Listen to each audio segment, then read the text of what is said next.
নতুন বছরের প্রথম ভিডিও এটা। কত সুন্দর স্বাস্থ্যবান কুকুর। 31st নাইটে কার জন্মদিন ছিল, পটকা ফোটানো দেখতে ছাদে উঠেছিলাম।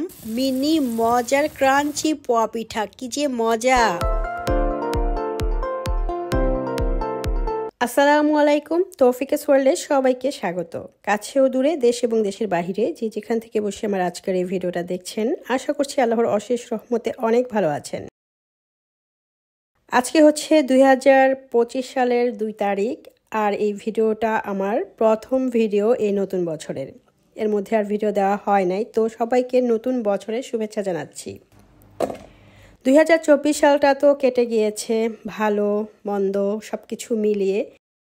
মন্দ যতটুকু পেয়েছি সেটা পিছনেই পড়ে থাক না, ভালো যতটুকু পেয়েছি সেটা আঁকড়ে ধরেই সামনে এগিয়ে যাওয়ার চেষ্টা করি। 2024 সালে অনেক কিছুই হারিয়েছি, আবার অনেক কিছু পেয়েছি। 2024 সালের শেষ প্রান্তে এসে আমি আমার জীবনের সবচেয়ে প্রিয় মানুষটাকে হারিয়ে ফেলেছি নভেম্বর মাসে। সেটা হচ্ছেন আমার মা। মা আমার পৃথিবী, আর এই মায়ের কারণেই আমি সুন্দর পৃথিবীটা দেখতে পাচ্ছি। কখনো ভাবতেই পারি না যে আমার মা চলে যাবে। এখনও মনে হয় না যে আমার মা চলে গেছেন। সবসময় মনে হয় যে মা আছেন, কোথাও না কোথাও আছেন, দেখছেন। এই যে জীবনের প্রয়োজনে সংসার, স্বামী, সন্তান সবার জন্য সব কিছুই কিন্তু করতেছি। সবসময় মন খারাপ নিয়ে থাকলে আসলে চলে না, হাসি মুখেই করার চেষ্টা করি।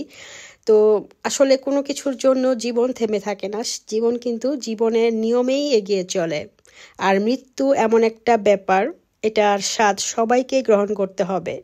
একবার জন্মাইলে মৃত্যুটা অত্যাবশ্যকীয়, এটা মেনে নিয়েই চলতে হবে। মৃত্যু কখনো মন্দ হইতে পারে না, মৃত্যু অনিবার্য, মৃত্যু সুন্দর। তো আল্লাহ যা করেন সবকিছু ভালোর জন্য করেন। আল্লাহর ফয়সালের উপর মানুষের কোনো কিছুর হাত নেই।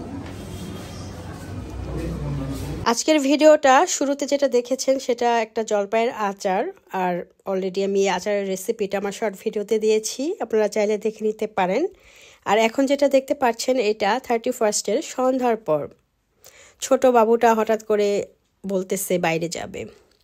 আর এদিকে 31st হচ্ছে আমার শ্বশুর বাবার আর কি জন্মদিন।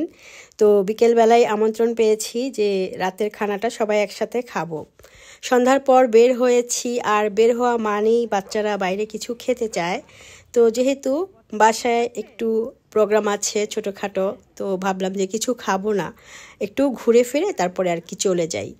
আমরা বের হয়েছিলাম শুরুতে যাব বলে বেইলি রোডে, বাট এত জ্যাম ছিল রাস্তায়, তারপর আর যেতে পারিনি।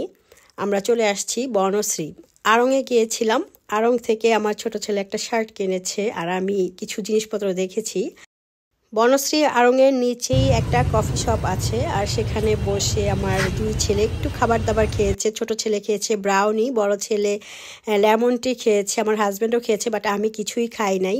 বের হওয়ার পথে দেখেছেন 3টা কুকুর। এখানে 3টা কুকুর সবসময় থাকে, খুব সুন্দর স্বাস্থ্যবান কুকুর। তো বাচ্চারা কিছুক্ষণ কুকুরের সাথে দুষ্টামি করেছে, দেন আমরা বাসায় চলে আসছি। বাসায় আসতে আসতে রাত 10টার মতো বেজে গিয়েছে, আর এখন আমরা হচ্ছি আমার শ্বশুর বাসায় 2 তলায়। আমি তো 3 তলায় থাকি, আমার শ্বশুর শাশুড়ি ননদ 2 তলায় থাকে।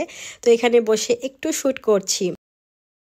তো বাবার বার্থডে উপলক্ষে আয়োজনটা আমার ননদই করেছে, যদিও বাসায় কোনো রান্না বান্না হয় নাই। আমার ননদ কেবল একটু গরুর মাংস রান্না করেছে, আর বাকি খাবার বাইরে থেকে অর্ডার করে আনা হয়েছে। কাচ্চিবাই থেকে কাচ্চি আনা হয়েছে। আমার শাশুড়ি মা, শ্বশুর বাবা আর কি সবাই অলমোস্ট কাচ্চি খেতে খুব পছন্দ করে। সো সবাই আজকে রাতের ডিনারটা কাচ্চি দিয়েই শুরু করছি। 31st নাইটে কাচ্চি খাচ্ছি, বুঝেন অবস্থা। এখানে হচ্ছে আমার ননদ স্নিগ্ধা, ও সব কিছু রেডি করতেছে। শুরুতে বাবা খাবেন, তারপরে হচ্ছে আমরা। আর এই যে শার্টটা দেখতে পাচ্ছেন, এটা একটা ফর্মাল শার্ট, এটাই আমার ছোট ছেলে নিয়ে আসছে আড়ং থেকে।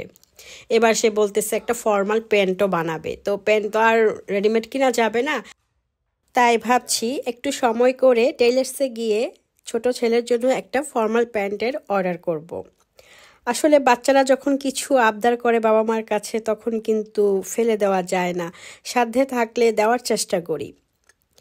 তো টেবিলে খাবার দাবার সবকিছু কিন্তু গোছানো হয়ে গেছে। আমার ননদই সবকিছু করতেছে। শুরুতে বাবা খেতে বসছেন, বাবার খাওয়া হইলে পরে আর কি আমরা সবাই খাবো।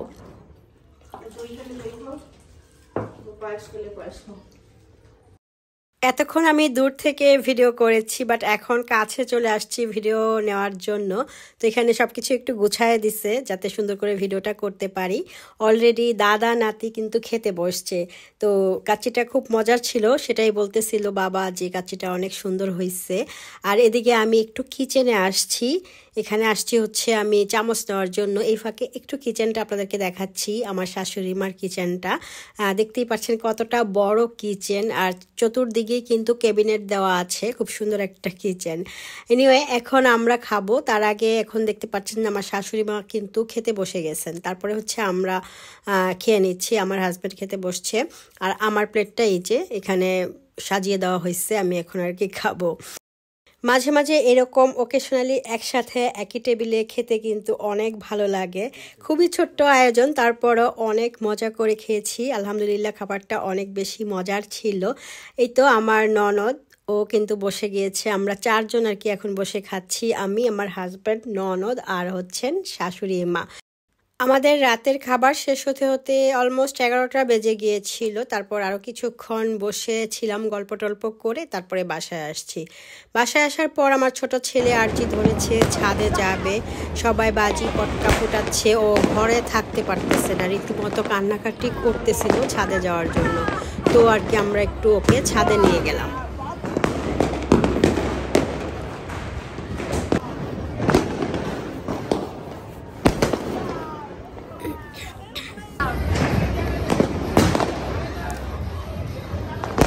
ছাদে এত বেশি ঠান্ডা ছিল, একদম হিম শীতল বাতাস, খুব বেশিক্ষণ থাকতে পারিনি।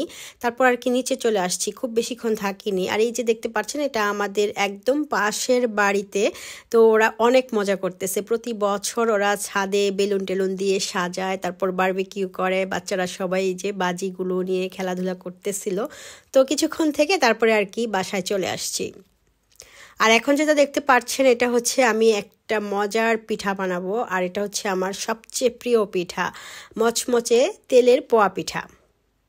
এই পিঠাটা নরম করে বানানো যায়, একটু মচমচে করে বানানো যায়, ফুলকো বানানো যায়, আবার চ্যাপটাও বানানো যায়। তেলের পিঠা এবং পোয়া পিঠা দুইটা কিন্তু দুই ধরনের হয়ে থাকে। পোয়া পিঠা যেটা সেটা কিন্তু বেশ বড় সড়ো থাকে, চেপটা থাকে, ফুলে না, জাস্ট উপরের টুকু অল্প ফুলে থাকে। আর তেলের পিঠা ফুলকো ফুলকো হয়ে থাকে। তো আমি আজকে মচমচে মিনি পোয়া পিঠা বানাচ্ছি। আর মচমচে পিঠাটা আমার খেতে এত বেশি ভালো লাগে, আমি একসাথে 10টা 12টা পিঠা খেয়ে ফেলতে পারি। আপনারা শুনে নিশ্চয়ই অবাক হচ্ছেন, এই পিঠাটা হচ্ছে আমার সবচেয়ে পছন্দ। আর এই পিঠার ডো তৈরি করা খুবই সহজ। ফুলকো নরম তেলের পিঠা তৈরি করার জন্য যে ডোটা তৈরি করতে হয় সেটা জাস্ট একটু ভারী হবে, সেখানে সুজি, আটা কিংবা ডিম ব্যবহার করা যেতে পারে ফুলকো হওয়ার জন্য, নরম হওয়ার জন্য।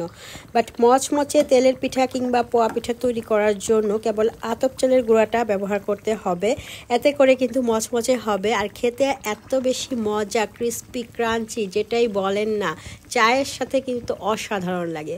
দেখতে পাচ্ছেন আমি মিনি পোয়া পিঠাগুলো ভেজে ফেলতেছি। আর আমি এখানে ফ্রাইং প্যান দিয়েছি, তাই অনেকগুলো পিঠা একসাথে খুব সহজে ভাজা যাচ্ছে এবং তাড়াতাড়ি হয়ে যাচ্ছে। আমি তো এই পিঠা বানানোর পর এত খেয়েছি কি আর বলবো, আমার বাচ্চারাও কিন্তু খুব পছন্দ করে খেয়েছে। এখন পর্যন্ত আমার আজকের ভিডিওটি যারা যারা দেখছেন বাট লাইক দিতে ভুলে গিয়েছেন, যদি ভালো লাগে তাহলে একটি লাইক দিয়ে দেবেন। আর নতুন বন্ধুরা যদি পাশে না থেকে থাকেন প্লিজ পাশে থেকে যাবেন। আমি একদম ভিডিওর শেষ প্রান্তে চলে আসছি। তো পিঠাগুলো দেখতেই পাচ্ছেন কতটা সুন্দর লাগছে, নিশ্চয়ই দেখে খেতে ইচ্ছা করছে। দেখতেই পাচ্ছেন কতটা ক্রাঞ্চি, একদম মচমচে। যারা মচমচে খেতে পছন্দ করেন তারা এভাবে বানিয়ে নিতে পারেন। আজকে বিদায় নিয়ে নিচ্ছি, আল্লাহ হাফেজ।